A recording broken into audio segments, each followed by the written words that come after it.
अस्सलाम वालेकुम स्टूडेंट्स, मैं हूं आपका टीचर नजम और आज हम स्टार्ट करेंगे अपना केमिस्ट्री का नेक्स्ट लेक्चर जो कि होगा बेसिक डेफिनेशंस के ऊपर। तो बेसिक डेफिनेशन में सबसे पहले डेफिनेशन है मैटर की। तो मैटर क्या होता है? Anything that has mass and occupy space, के कोई भी चीज़ दुनिया के अंदर जो कि जिसका कोई मास है और वो क्या करती है, स्पेस को ऑक्यूपाई करती है, तो उसको कहेंगे कि वो क्या है, मैटर है। इसके अलावा मैटर की जो 3 फिज़िकल स्टेट्स हैं, मैटर 3 फिज़िकल स्टेट्स में पाया जाता है, सॉलिड में, लिक्विड में और गैस में।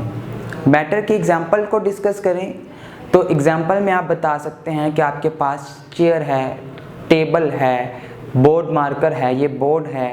इसके अलावा ऑल लिविंग ऑर्गेनिजम्स हैं, ह्यूमन बॉडी है, हमारी अपनी बॉडी जो है, और इसी तरह एनवायरनमेंट में हर चीज़ जो कि मैस रखती है और स्पेस में जगह ऑक्यूपाई करती है, तो उसको कहेंगे कि वो क्या है जी, मैटर है। इसी तरह सेकंड जो बेसिक डेफिनेशंस जो हम पढ़ेंगे वो है सब्सटेंस, जो कि मैटर की ही एक टाइप है। मैटर की 2 टाइप्स हैं, सब्सटेंस और मिक्सचर। तो सबसे पहले वाली जो मैटर की टाइप है वो है सब्सटेंस।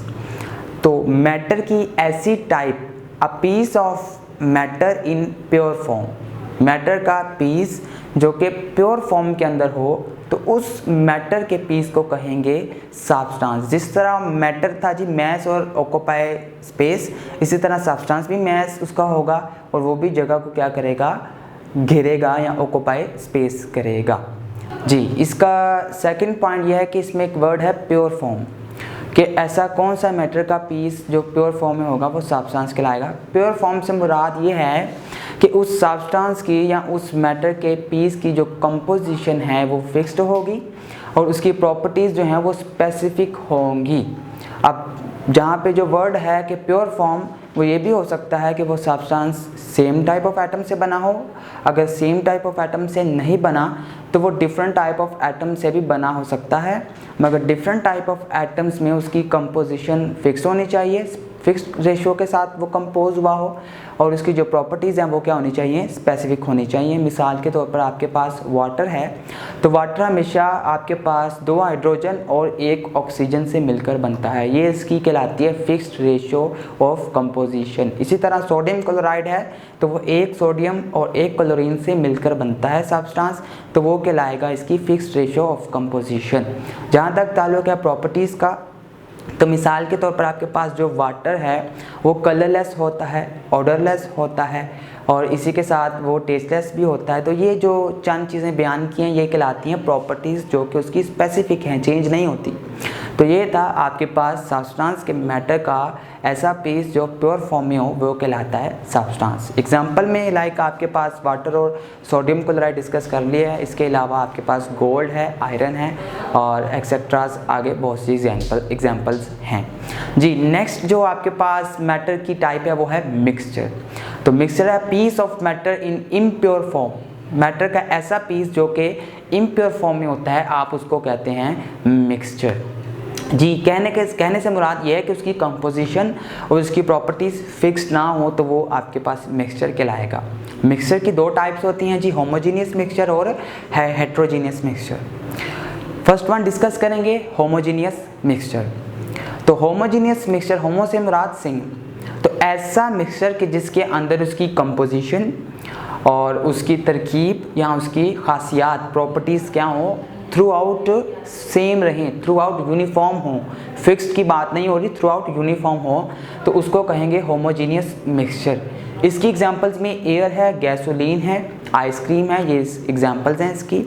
अब इसको मज़ीद डिस्क्राइब करते हैं। मिसाल के तौर पर आपके पास एक लेमन जूस है, तो लेमन जूस में आप 3 चीज़ों को मिक्स करते हैं, लेमन को, शुगर को और वाटर को। तो जब आप इन 3 चीज़ों को मिक्स करते हैं तो इनकी कंपोजिशन यूनिफॉर्म रहती है और इनकी फ़िज़िकल प्रॉपर्टीज़ भी यूनिफॉर्म रहती है। यूनिफॉर्म से मुराद ये है कि जब आप इन तीनों प्रोडक्ट्स को मिक्स कर देते हैं, इनका होमोजीनियस मिक्सचर बना लेते हैं, तो इनकी अपनी खासियत ख़त्म हो जाती है, एक नया प्रोडक्ट बना देते हैं जिसको आप कहते हैं होमोजीनियस मिक्सचर। ना आपको उसमें शुगर नज़र आती है, ना आपको लेमन नज़र आ रहा होता है, ना वाटर की अपनी प्रॉपर्टी नज़र आती है, वो तीनों मिक्सअप होकर एक यूनिफॉर्म कंपोजिशन बनाते हैं, इसको कहते हैं होमोजीनियस मिक्सचर। जी, सेकंड टाइप थी मिक्सचर की हेट्रोजीनियस मिक्सचर। हेट्रो से मुराद डिफरेंट, कि जिसके अंदर मिक्सचर की कंपोजिशन और प्रॉपर्टीज़ जो हैं वो यूनिफॉर्म ना हो, थ्रू आउट यूनिफॉर्म ना हो, वो नॉन यूनिफॉर्म हो। मिसाल के तौर पर इसकी एग्जांपल है जी वुड, रॉक एंड सॉइल। मज़ीद इसको डिस्क्राइब करते हैं कि अगर आप पानी के अंदर ऑयल को डाल दें तो आप ये जानते हैं कि उनको मिक्स करेंगे तो वो मिक्स नहीं होंगे, उनके अंदर आपको ऑयल के और वाटर के अलग-अलग पार्टिकल्स नज़र आ रहे होंगे, इसको कहते हैं नॉन यूनिफॉर्म कंपोजिशन। इसी तरह अगर आप पानी में वुड को डाल दें या आप स्टोन डाल देते हैं तो वो भी उसमें मिक्स नहीं होंगे, ये कहलाता है हेट्रोजीनियस मिक्सचर। तो ये थी दो टाइप्स आपके पास मिक्सचर और सब्सटेंस मैटर की। इसके बाद जो बेसिक डेफिनेशन हमने डिस्कस करनी है वो है आपके पास फिज़िकल प्रॉपर्टीज़। अब फिज़िकल प्रॉपर्टीज़ क्या होता है कि किसी भी सब्सटेंस की ऐसी प्रॉपर्टीज़ जो कि उसके फिज़िकल स्टेट से रिलेट होती हैं, फिज़िकल स्टेट से एसोसिएट होती हैं। अब फिज़िकल स्टेट किसी भी सब्सटेंस की या मैटर की वो तीनों होती हैं, आप जानते हैं सॉलिड, लिक्विड और गैस। मिसाल के तौर पर अगर आपके पास एक बोर्ड मार्कर है जिसे आप बोर्ड पे लिखते हैं, तो वो जो बोर्ड मार्कर है वो मैटर की सॉलिड फॉर्म में मौजूद है, आप जानते हैं वो सॉलिड फॉर्म है। अब उसकी फिज़िकल प्रॉपर्टी क्या होगी? फिज़िकल प्रॉपर्टी ये होगी कि जब आप उसको प्रेस करेंगे तो वो आपको हार्ड लगेगा, सॉफ्ट नहीं लगेगा ना, हार्ड लगेगा।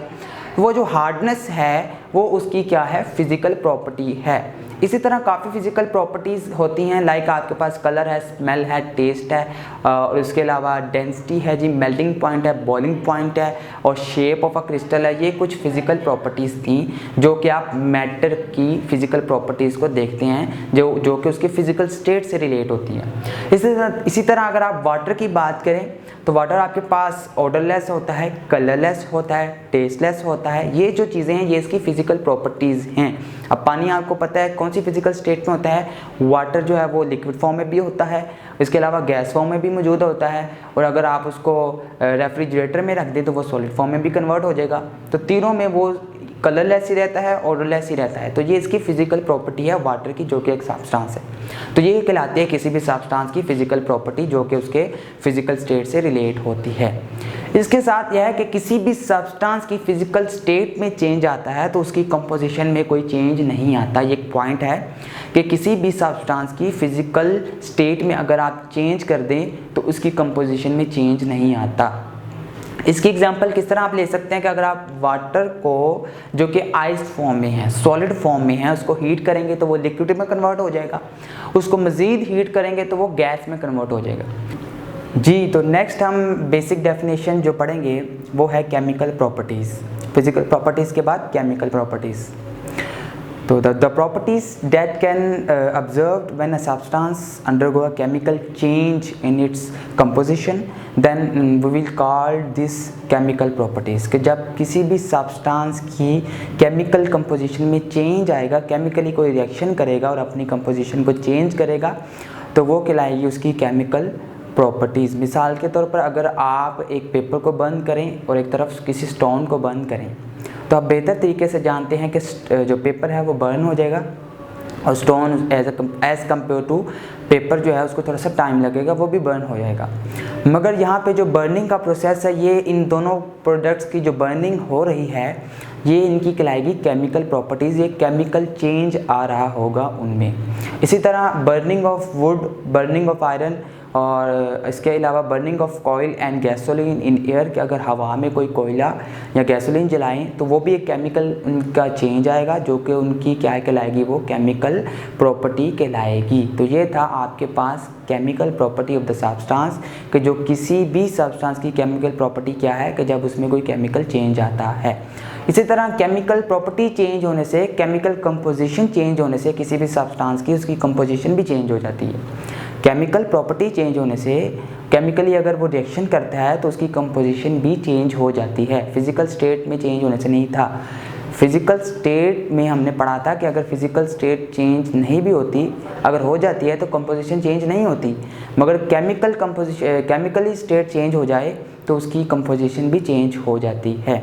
केमिकल स्टेट भी अगर चेंज हो जाए तो उसकी कंपोजिशन भी चेंज हो जाती है। इसकी मिसाल इस तरह है कि अगर आप वाटर की डिकम्पोजिशन करें तो वो हाइड्रोजन गैस और ऑक्सीजन गैस में कन्वर्ट हो जाता है। अब वाटर ने एक केमिकल रिएक्शन किया तो ये इसकी केमिकल प्रॉपर्टी कहलाएगी।